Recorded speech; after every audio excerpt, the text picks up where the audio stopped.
Hi friends, welcome to Kannada village cooking channel. ಯಾರೆಲ್ಲ ಹೊಸ್ದಾಗಿ ನಾನು ವೀಡಿಯೋ ನೋಡ್ತಾ ಇದ್ದೀರೋ ದಯವಿಟ್ಟು ಸಬ್ಸ್ಕ್ರೈಬ್ ಮಾಡ್ಕೊಳ್ಳಿ. ಅಲ್ಲಿಗೆ ಪಕ್ಕದಲ್ಲಿರೋ ಬೆಲ್ಲೈಕನ್ ಬಟನ್ ಒತ್ತಿ. ನಾನು ಮಾಡೋ ವೀಡಿಯೋ ಪ್ರತಿಯೊಂದು ವೀಡಿಯೋ ನೋಟಿಫಿಕೇಷನಿಂದ ನಿಮಗೆ ಫಸ್ಟ್ ಬರುತ್ತೆ, ನೋಡಿಕೊಂಡು ಮಾಡ್ಕೋಬೋದು. ಹಾಗೆ ಸಬ್ಸ್ಕ್ರೈಬ್ ಆಗಿರೋರು ವೀಡಿಯೋ ನೋಡಿ ಒಂದು ಲೈಕ್ ಮಾಡಿ, ಒಂದು ಕಮೆಂಟ್ ಮಾಡಿ, ನಿಮ್ಮ ಫ್ರೆಂಡ್ಸ್ಗೆ ನಿಮ್ಮ ಫ್ಯಾಮಿಲಿಗೆ ಎಲ್ಲ ಶೇರ್ ಮಾಡಿ. ಈಗ ತಂದೂರಿ ಚಿಕನ್ ಮಾಡೋದು ಹೇಗೆ ಅಂತ ತೋರಿಸ್ಕೊಡ್ತೀನಿ, ಬನ್ನಿ ನೋಡೋಣ. ಇದಕ್ಕೆ ಒಂದು ಕೋಳಿ ಕ್ಲೀನ್ ಮಾಡಿಸ್ಕೊಂಡು ತಗೊಬಂದಿದ್ದೆ. ಇದನ್ನು ಕಟ್ ಮಾಡಿಸಿರಲಿಲ್ಲ. ನನಗೆ ಯಾವ ಥರ ಬೇಕೋ ಆ ಥರ ನಾನೇ ಮನೇಲೇ ಕಟ್ ಮಾಡ್ಕೊಳ್ಳೋಣ ಅಂತ ತಗೊಬಂದಿದ್ದೀನಿ. ನನಗೆ ಲೆಗ್ ಪೀಸು ಮತ್ತು ವಿಂಗ್ಸು ಇವೆಲ್ಲ ಕಟ್ ಮಾಡ್ಕೊಳ್ಳೋಣ. ಯಾಕೆಂದರೆ ಚಿಕನ್ ಅಂಗಡೀಲಿ ನಮಗೆ ಹೆಂಗೆ ಬೇಕೋ ಹಂಗೆ ಕಟ್ ಮಾಡಿಕೊಡಲ್ಲ. ಅದಕ್ಕಾಗಿ ನಮ್ಗೆ ಹೆಂಗೆ ಬೇಕೋ ಹಂಗೆ ಕಟ್ ಮಾಡ್ಕೋಬೇಕಾದ್ರೆ ನಾವೇ ತಂದು ಕಟ್ ಮಾಡ್ಕೋಬೇಕು. ನೋಡಿ, ಈ ಥರ ಎಲ್ಲ ಮಾರ್ಕ್ ಮಾಡಿಕೊಂಡು ನೀಟಾಗಿ ಡೀಪಾಗಿ ಕಟ್ ಮಾಡ್ಕೊಳ್ಳಿ ಅದನ್ನು. ಅದಕ್ಕೆ ಇವಾಗ 1 ಸ್ಪೂನ್ ಶುಂಠಿ ಬೆಳ್ಳುಳ್ಳಿ ಪೇಸ್ಟ್ ಹಾಕ್ಕೊಂಡಿದ್ದೀನಿ. ಚಿಕನ್ ಮಸಾಲ 2 ಸ್ಪೂನ್ ಹಾಕ್ಕೊಂಡಿದ್ದೀನಿ. ಅದಕ್ಕೆ 1 ಸ್ಪೂನ್ ಗರಂ ಮಸಾಲ ಹಾಕ್ಕೋತಾ ಇದ್ದೀನಿ. ಜೊತೆಗೆ ಒಂದು ಅರ್ಧ ಸ್ಪೂನಷ್ಟು ಧನಿಯಾ ಪುಡಿ ಹಾಕ್ಕೋತಾ ಇದ್ದೀನಿ. ಚಾಟ್ ಮಸಾಲ ಕಾಲು ಸ್ಪೂನ್ ಹಾಕ್ಕೋತಾ ಇದ್ದೀನಿ. ಚಿಲ್ಲಿ ಪೌಡ್ರು 1 ಸ್ಪೂನ್ ಹಾಕ್ಕೋತಾ ಇದ್ದೀನಿ.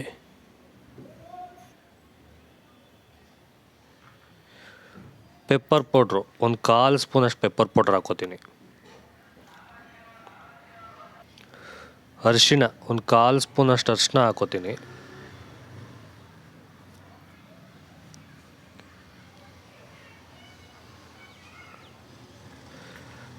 ಇದಕ್ಕೆ ಒಂದು 1/4 ಲೀಟ್ರಷ್ಟು ಮೊಸರು ಒಂದು ಕಪ್ಗೆ ಹಾಕ್ಕೊಂಡಿದ್ದೀನಿ. 1/4 ಲೀಟ್ರಿಗೆ ಸ್ವಲ್ಪ ಕಮ್ಮಿ ಇರಲಿ. ನಿಮಗೆ ಎಷ್ಟು ಬೇಕೋ ಅಷ್ಟು ಹಾಕ್ಕೊಳ್ಳಿ. ಮೊಸರು ಜಾಸ್ತಿ ಹಾಕ್ಕೊಂಡ್ರೂ ನಡೆಯುತ್ತೆ, ಬಟ್ ನೀರಾಗಿ ಹೋಗುತ್ತೆ, ಗಟ್ಟಿಗಿರಬೇಕಲ್ಲ. ಅದಕ್ಕಾಗಿ ಒಂದು 1/4 ಲೀಟ್ರಿಗೆ ಸ್ವಲ್ಪ ಕಮ್ಮಿ ಎತ್ಕೊಂಡಿದ್ದೀನಿ ಮೊಸರು. ಅದನ್ನು ನೀಟಾಗಿ ಎಲ್ಲ ಮಿಕ್ಸ್ ಮಾಡ್ಕೋತೀನಿ.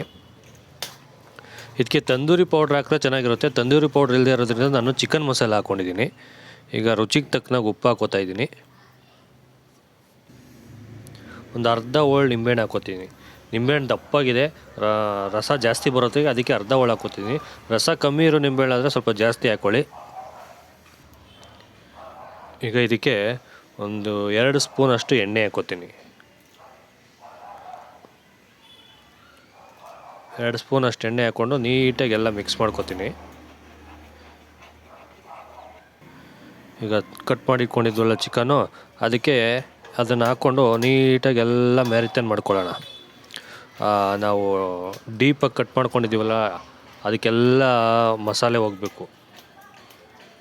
ಆ ಥರ ನೀಟಾಗಿ ಎಲ್ಲ ಒಂದೊಂದಕ್ಕೆ ಹಚ್ಕೊಂಡು ನೋಡಿ ಈ ಡೀಪ್ ಇದೆಯಲ್ಲ, ಈ ಡೀಪ್ ಒಳಗಡೆ ಎಲ್ಲ ಹೋದರೆ ಉಪ್ಪು ಖಾರ ಎಲ್ಲ ನೀಟಾಗಿ ಹಿಡಿಯುತ್ತೆ. ಇನ್ನು 1 ಅವರ್ ಫ್ರಿಜ್ಜಲ್ಲಿ ಇಟ್ಬಿಡೋಣ. ಇದಕ್ಕೆ ಸ್ವಲ್ಪ ಎಣ್ಣೆ ಹಾಕ್ಕೊಂಡಿದ್ದೀನಿ. ಒಂದು 1.5 ಸ್ಪೂನ್ 2 ಸ್ಪೂನ್ ಅಷ್ಟು ತುಪ್ಪ ಹಾಕ್ಕೊಂಡಿದ್ದೀನಿ ನಾನು. ಬೆಣ್ಣೆ ಹಾಕಬೇಕು, ನಾನು ತುಪ್ಪ ಹಾಕ್ಕೋತಾ ಇದ್ದೀನಿ. ಅದಕ್ಕೆ 1 ಅವರ್ ಇಟ್ಕೊಂಡಿದ್ವಲ್ಲ ಫ್ರಿಜ್ಜಲ್ಲಿ, ಅದನ್ನು ತಂದು ಒಂದೊಂದಾಗಿ ಹಾಕ್ಕೋತಾ ಇದ್ದೀನಿ.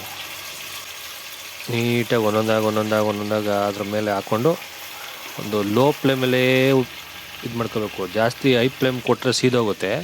ಲೋ ಫ್ಲೇಮಲ್ಲೇ ಇದು ಮಾಡಿಕೊಂಡ್ರೆ ನೀಟಾಗಿ ಬೇಯುತ್ತೆ ಖಾರ ಎಲ್ಲ ಚಿಕನು. ಹೈ ಫ್ಲೇಮ್ ಮಾಡ್ತು ಅಂದರೆ ಸೀದೋದಂಗೆ ಆಗುತ್ತೆ, ಬೆಂದದಿಂತ ನಾವು ಎತ್ತಿದ್ರೆ ಒಳಗಡೆ ಬೆಂದಿರಲ್ಲ. ನೋಡಿ, ಈ ಥರ ನೀಟಾಗಿ ತಿರ್ಬಾಕೊಂಡು ಒಂದೊಂದೇ ತಿರ್ಬಾಕಿ ನೀಟಾಗಿ ಲೋ ಫ್ಲೇಮಲ್ಲೇ ಬೇಯಿಸ್ಕೋಬೇಕು. ಹೈ ಫ್ಲೇಮ್ ಕೊಡೋಕೆ ಹೋಗ್ಬೇಡಿ. ನೋಡಿ, ಇದಕ್ಕೆ ನೋಡಿ ಈ ಥರ ಕಪ್ಪಾಗಿ ಬೆಂದ ಮೇಲೆ ಒಂದು ಕಪ್ ಮೇಲೆ ಒಂದು ಕೆಂಡ ಹಾಕ್ಕೋತಾ ಇದ್ದೀನಿ. ಆ ಕೆಂಡದ ಮೇಲೆ ಸ್ವಲ್ಪ ತುಪ್ಪ ಹಾಕ್ಕೋತೀನಿ. ತುಪ್ಪ ಹಾಕ್ಬಿಟ್ಟು ಇದ್ರ ಮೇಲೆ ಮುಚ್ಚಿಬಿಡ್ತೀನಿ. ಈ ಸ್ಮೋಕಿ ಫ್ಲೇವರ್ ಅಂತಾರಲ್ಲ, ಆ ಸ್ಮೋಕಿ ಫ್ಲೇವರ್ ಈ ನಮ್ಮ ಚಿಕನ್ಗೆಲ್ಲ ಕೊಡ್ತು ಅಂದರೆ ತಂದೂರಿ ಚಿಕನ್ ತಿನ್ನೋಕ್ಕೆ ಸಖತ್ತಾಗಿರುತ್ತೆ. ಬಾಯಲ್ಲಿ ಹಂಗೆ ನೀರು ಬರುತ್ತೆ. ನೋಡಿ ಯಾವ ಥರ ಬಂತು ನೋಡಿದ್ರಾ? ಈಗ ಅದನ್ನ ತೆಗ್ದಿದ್ದೀನಿ. ಈಗೆಲ್ಲ ಚೆಂದಾಗಿ ಬೆಂದಿದೆ. ಒಂದೊಂದು ಪ್ಲೇಟ್ಗೆ ತಗೊಬಿಡೋಣ. ಸೂಪರಾಗಿದೆ. ನೋಡ್ತಾ ಇದ್ರೆ ಹಂಗೆ ಬಾಯಲ್ಲಿ ನೀರು ಬರುತ್ತೆ, ಆ ಥರ ಇದೆ. ಈ ಥರ ಮಾಡ್ಕೊಂಡು ನೋಡಿ, ಸೂಪರು. ಈಗ ಒಂದು ಪ್ಲೇಟ್ಗೆ ಹಾಕ್ತೀನಿ. ನೋಡಿ ಒಂದು ಪ್ಲೇಟ್ಗೆಲ್ಲ ಚಿಕನ್ನು ಎಲ್ಲ ತಂದು ಇಡ್ತಾಯಿದ್ದೀನಿ ತಂದೂರಿ.